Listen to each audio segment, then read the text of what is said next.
Hello guys, welcome back to my channel. അപ്പോൾ ഞാൻ ഇന്ന് ഇവിടെ ഉണ്ടാക്കാൻ പോകുന്നത് പാനിപ്പൂരിയാണ്. അതിന് വേണ്ട ചേരുവകൾ എന്തൊക്കെയാണെന്ന് നോക്കാം.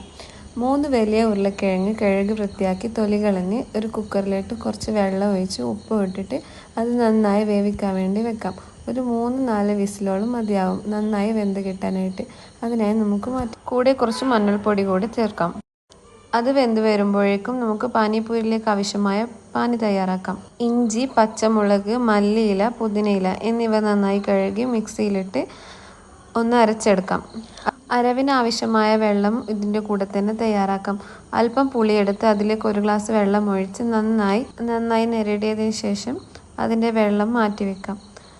നമ്മൾ നേരത്തെ എടുത്തു വെച്ച മല്ലിയിലയും പുതിനയിലയും പച്ചമുളകും ഇഞ്ചിയും ഒരു ജാറിലേക്കിട്ട് അതിൻ്റെ കൂടെ നമ്മൾ തയ്യാറാക്കി വെച്ച പുളി വെള്ളവും ഒഴിക്കാം. എന്നിട്ട് ഇത് നന്നായി അരച്ചെടുക്കാം. ഇതിനാവശ്യമായ ഉപ്പും നമുക്ക് അതിലോട്ടും ജാറിലേക്ക് ചേർക്കാം. അതിനുശേഷം ഒരു അരിപ്പ വെച്ച് നമ്മൾ അരച്ച് വെച്ച മിശ്രിതം ഒന്ന് അരിച്ചെടുക്കാം. ഓക്കെ, ഇത് നന്നായി അരച്ച് ഞാനൊരു പാത്രത്തിലോട്ട് മാറ്റി വെച്ചിട്ടുണ്ട്. അപ്പോൾ നമ്മൾ പാനിപ്പൂരിക്ക് ആവശ്യമായ പാനി റെഡി ആയിട്ടുണ്ട്. ഞാനത് വേറൊരു പാത്രത്തിലേക്ക് ഒഴിച്ച് മാറ്റി വെച്ചിട്ടുണ്ട്. അപ്പോൾ ഞാൻ നേരത്തെ വേവാൻ വേണ്ടി വെച്ച ഉരുളക്കിഴങ്ങ് വെന്ത് റെഡി ആയിട്ടുണ്ട്. ഇനി അത് നമുക്ക് വേറെ പാത്രത്തിലോട്ട് മാറ്റാം. അതിൻ്റെ വെള്ളം നമുക്ക് ആവശ്യമില്ല, ഉരുളക്കിഴങ്ങ് മാത്രം മതിയാവും. അത് നമുക്കൊരു സ്പൂൺ വെച്ച് മാറ്റി എടുക്കാം. പാത്രത്തിലോട്ട് മാറ്റിയ ഉരുളക്കിഴങ്ങ് ഞാനൊരു സ്പൂൺ വെച്ച് തന്നെ നന്നായി ഉടച്ചെടുക്കുന്നുണ്ട്. നന്നായി തരികളില്ലാതെ നല്ല പേസ്റ്റ് രൂപത്തിലാക്കി ഉടച്ചെടുക്കാം നമുക്ക് ഈ ഉരുളക്കിഴങ്ങിന്. ഓക്കെ, അപ്പോൾ നമ്മുടെ ഉരുളക്കിഴങ്ങ് റെഡി ആയിട്ടുണ്ട്. ഇനി നമുക്ക് ഇതിലേക്ക് വേണ്ട മറ്റു ചേരുവകൾ എന്തൊക്കെയാണെന്ന് നോക്കാം. ഞാനിവിടെ വലിയ 2 ഉള്ളി എടുത്ത് അതിനെ നുറുക്കു രൂപത്തിലാക്കി കഷ്ണമാക്കി വെച്ചിട്ടുണ്ട്. അത് നമുക്ക് ഈ ഉരുളക്കിഴങ്ങിലോട്ടേക്ക് ഇടാം. ഇനി ഇതിലേക്ക് ആവശ്യമായ മസാലകൾ ഇടാം. ചാട്ട് മസാലയും മാഗി ക്യൂബുമാണ് ഞാനിവിടെ ഉപയോഗിച്ചിട്ടുള്ളത്. പിന്നെ അല്പം മല്ലിയിലയും മുളക് ചെറുതായി അരിഞ്ഞതും ഇതിൽ ഉപയോഗിച്ചിട്ടുണ്ട്. ഇവ നന്നായി കുഴച്ച് മിക്സാക്കി എടുക്കാം. അപ്പോൾ നമ്മൾ പാനിപ്പൂരിയിലേക്കാണ് മസാലാസൊക്കെ റെഡി ആയിട്ടുണ്ട്. ഇനി നമുക്ക് പൂരി റെഡിയാക്കാം. അതിന് ഞാൻ കുറച്ച് വെളിച്ചെണ്ണ എടുത്ത് ചൂടാകാൻ വേണ്ടി വെച്ചിട്ടുണ്ട്. ചൂടായ എണ്ണയിലേക്ക് നമുക്ക് പാനിപ്പൂരിയുടെ പൂരി ഇടാം. അത് നമുക്ക് ഷോപ്പിൽ നിന്ന് വാങ്ങാൻ കിട്ടുന്നതാണ്.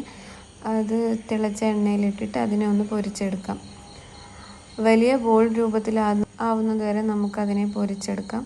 പൊരിച്ച് വെച്ച പൂരിയെല്ലാം നമുക്ക് വേറൊരു പാത്രത്തിലോട്ടേക്ക് മാറ്റി വെക്കാം. അപ്പം എനിക്ക് ആവശ്യമായിട്ടുള്ള പൂരിയെല്ലാം പൊരിച്ച് വെച്ചിട്ടുണ്ട്. ഇനി നമുക്ക് ലാസ്റ്റ് പ്രോസസ്സിലോട്ടേക്ക് കടക്കാം.